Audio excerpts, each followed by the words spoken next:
BBA পাশ করার পর যখন চাকরির ইন্টারভিউ দিতে যায়, ইন্টারভিউ থেকে বের হয়ে গার্লফ্রেন্ডের কল পায়, তখন প্রুং প্রুং প্রুং প্রুং। এই কি ব্যাপার, তোমাকে না বলছি যখন বাসা থেকে বের হবা, যখন বাসায় ঢুকবা, যখন রিকশা উঠবা, সবসময় আমাকে ফোন দিতে বলে দিতে হবে বারবার। কি কেমন হলো ইন্টারভিউ? ধুর মিয়া, কিসের ইন্টারভিউ? আজ এরা পড়াশোনা করে লাভ কি হইতেছে বুঝলাম না। যেখানেই যাই এক্সপিরিয়েন্স চায়। সারা জীবন শুনছি চাকরিতে সার্টিফিকেটের প্রায়োরিটি বেশি, এখন দেখে খালি এক্সপিরিয়েন্সই চায় সবাই। কি বলতেছে আবলতা বলে সব? এর মানে তোমার চাকরি হয় নাই? তুমি চাকরি না পেলে কিভাবে আমার বাবা মায়ের সাথে কথা বলবা? আল্লাহ, আমাদের বিয়ে হবে কিভাবে? রাখো তোমার বিয়ে, এখানে এক্সপিরিয়েন্সের অভাবে চাকরি পাইতেছি না, আর তুমি আসো বিয়ে নিয়ে। যেই বেটা ইন্টারভিউ নিছে সেও তো তোমার বাপের বয়সী, এর মানে তোমার বাপও তোর মতন হবে। তোমার বাপের কাছে গেলেও তো আমারে জিজ্ঞেস করবে, আমার মেয়েকে যে বিয়ে করতে আসছো, এক্সপিরিয়েন্স আছে আগে? কি তুমি আমার বাবাকে নিয়ে মজা করতেছো?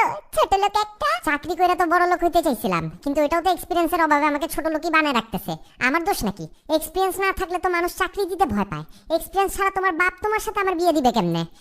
এর জন্য তো ভাবতেছি তোমাকে বিয়ে করার আগে ৩-৪টা বিয়ে করব, লাগলে আরো 10টা করব।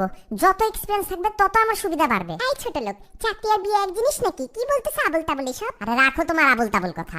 দেখতেছো না চারিদিকে ডিভোর্সের রেট বাড়তেছে? কেন বাড়তেছে? কারণ এক্সপিরিয়েন্স নাই। এইসব কচি কচি পোলা মাইয়া এক্সপিরিয়েন্স ছাড়া বিয়ে করে, তারপর গিয়ে লাস্টে ডিভোর্স দেয়। টিকে না, এক্সপিরিয়েন্সের অভাব যে।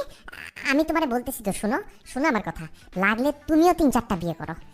অবশ্য তোমরা মেয়ে মানুষটা এমনি পাকা, 3-4টা না করলেও চলবে। এক্সপিরিয়েন্স তো খালি আমাদেরই লাগে। রাখি আমি, অসহ্য লাগতেছে তোমাকে, আহাম্মক একটা।